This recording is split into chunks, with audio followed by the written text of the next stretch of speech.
नमस्कार, रतलाम न्यूज 24 में आपका स्वागत है। आइए चलते हैं आज की कुछ मुख्य खबरों की ओर। रतलाम शहर के जिला चिकित्सालय में माननीय श्री चैतन्य कश्यप विधायक रतलाम शहर एवं कलेक्टर श्री गोपाल चंद्र डाट द्वारा नई पैथोलॉजी लैब का शुभारंभ किया गया। इस अवसर पर विधायक श्री कश्यप ने बताया कि नई पैथोलॉजी लैब राज्य शासन द्वारा दी गई महत्वपूर्ण सौगात है।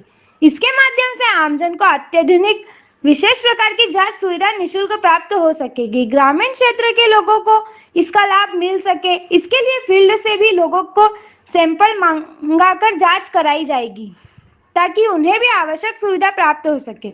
उन्होंने बताया कि इस अवसर पर रतलाम जिले में ब्लड डोनेशन मोबाइल वैन भी प्रारंभ की गई है। इसके माध्यम से एयर कंडीशन बस में लोगों के ब्लड डोनेशन की व्यवस्था सरलीकृत हो जाएगी तथा जिला चिकित्सालय में रक्त की कमी नहीं होगी। कलेक्टर श्री गोपाल चंद्र डाट ने निर्देशित किया कि सभी आमजन को आवश्यक समस्त जांचों की व्यवस्था सुगमता से उपलब्ध कराई जाए। कार्यक्रम का शुभारंभ शहर श्री विधायक Shri Chaitanya Kashyap, collector Shri Gopal Chandra Dat, CMHO doctor Prabhakar Nanaware, civil surgeon doctor Anand Chandelkar, Shri Manohar Porwal, Shri Govind Kakani, जिलाश्रय अधिकारी doctor Yogesh Nikhra, pathologist doctor Rahul Patidar आदि की उपस्थिति में किया गया। कार्यक्रम के दौरान विश्व क्षय दिवस के अवसर पर फ्लैक्स का विमोचन किया गया। इस अवसर पर विधायक श्री चैतन्य कश्यप ने लैपटॉप पर एक बटन दबाकर क्षय रोगियों को 20 लाख की राशि सीधे अंतरित की।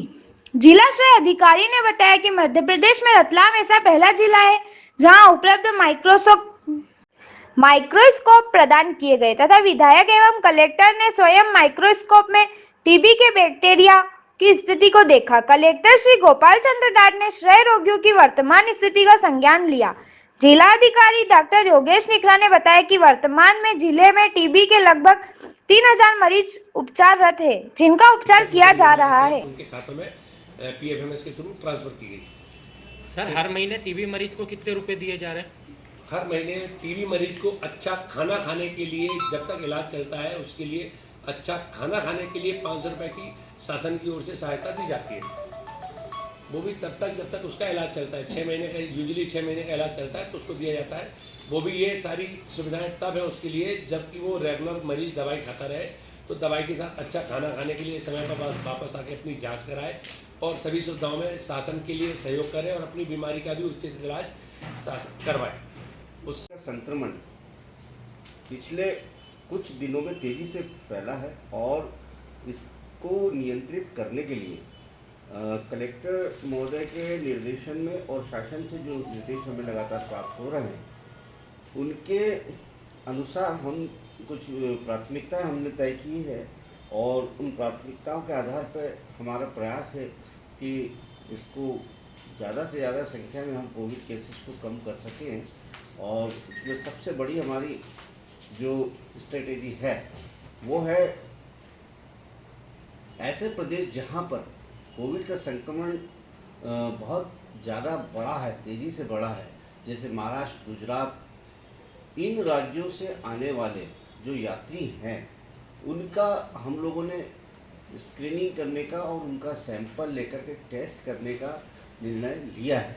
और इसके तहत हमने रेलवे स्टेशन पर जो महाराष्ट्र के मुंबई और अहमदाबाद और बड़ौदा से जो लोग आ रहे हैं और इंदौर से भी जो लोग बाई ट्रेन आ रहे हैं तो उनका हम स्क्रीनिंग करवा रहे हैं और उसमें जो सस्पेक्ट लगते हैं रैंडमली हम उनका रैपिड एंटीजन टेस्ट कर रहे हैं।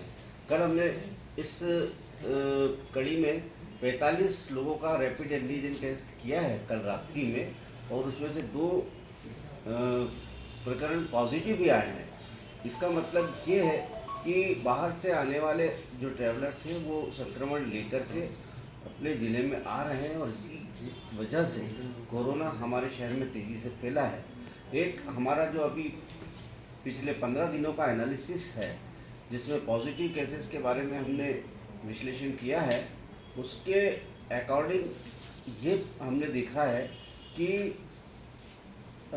करीब 42% पॉजिटिव केस ऐसे पाए गए हैं जिनकी इन राज्यों में इंदौर और गुजरात और महाराष्ट्र माननीय विधायक महोदय चेतन जी कश्यप और हमारे कलेक्टर महोदय उपस्थित थे। उन्होंने वहाँ के नए एक माइक्रोस्कोप का उद्घाटन किया, जो माइक्रोस्कोप एलईडी से अटैच्ड है और जिसमें हम माइक्रोस्कोप बैक्टीरिया को माइक्रोस्कोप में देखने के साथ उसका फोटो टीवी पर भी देख सकते हैं, कंप्यूटर पर भी देख सकते हैं और उसको रिसर्च पर्पज या पेशेंट सेटिस्फेक्शन या और अदर वर्कअप के लिए हम ले सकते हैं। ये ज़िले में पहली बार है जो एक एलईडी अटैच लैपटॉप माइक्रोस्कोप से अटैच लैपटॉप में ये सुविधा प्रारंभ हुई है। इसमें हम टेली मेडिसिन से भी हम हेल्प ले सकते हैं अगर हमें कहीं किसी की ज़रूरत पड़ती है।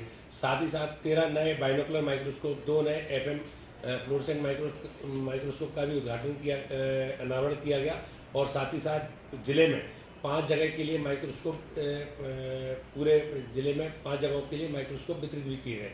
CMHO सर के द्वारा उनका वितरण किया गया। आज जैसे कि हमारे विश्व क्षय दिवस के उपलक्ष्य में इस बार की हमारी थीम है द क्लॉक इज टिकिंग, घड़ी चल रही है, अभी भी समय है। हमारे मिशन 2025 के तहत टीबी हारेगा देश जीतेगा और जन आंदोलन अभियान के तहत हमें भारत को टीबी मुक्त करना है, जिसका हमारा टारगेट है 2025 तक करना है। इसी के लिए ये इस बार की थीम दी गई कि घड़ी अभी भी चल रही है, clock is ticking, it's time, अभी भी समय है, अभी भी काम कर लें, अभी भी टीबी के मरीजों को हमें ढूंढना है और उसका इलाज करना है ताकि हम 2025 तक कह सकें, गर्व से कह सकें कि हमारा भारत टीबी मुक्त हो चुका है। 2025 तक का हमारा टारगेट है। WHO ने टारगेट 2035 रखा है, लेकिन हम उससे और पहले हमारे देश को इस टीबी जैसी बीमारी से मुक्त करना चाहते हैं। इसी में के लिए हम प्रयासरत हैं और इसी के बैनर का भी आज अनावरण किया गया कलेक्टर महोदय और विधायक महोदय के द्वारा।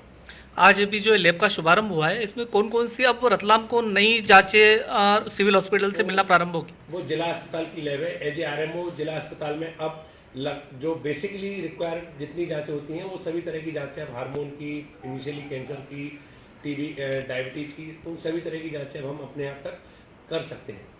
बाहर से इसकी दर ज़्यादा रहेगी क्या कम रहेगी? मरीज को कोई शुल्क नहीं देना, इससे किसी को दर से कोई मतलब ही नहीं, निःशुल्क है ये सेवा। जिला अस्पताल की अन्य सेवाओं की तरह ये सेवा भी निःशुल्क है। जिला चिकित्सालय को एक अत्याधुनिक लैब की मशीनें सारी प्राप्त हुई है और यह एक नया मॉडल है जो पूरे प्रदेश में लागू हुआ है, जिसमें मशीनों का मेंटेनेंस व इसमें जो लगने वाले केमिकल है वह कंपनी सप्लाई करेगी। इससे जो समय कई बार लैब में टेस्ट होने में प्रॉब्लम थी और ख़ास करके रतलाम में विटामिन B12 जो हार्मोन से लैब बोलते हैं, विटामिन B12 और D आजकल एक सामान्य समस्या है और थैलेसीमिया के टेस्ट की भी समस्या थी, वे सारी की सारी यहाँ पर समाधान होगा। और जो व्यवस्था सरकार ने करी है वह इस तरीके का एक मॉडल क्रिएट करा है कि जिससे कभी भी किसी भी गरीब व्यक्ति को टेस्ट के अंदर कोई समस्या नहीं आएगी।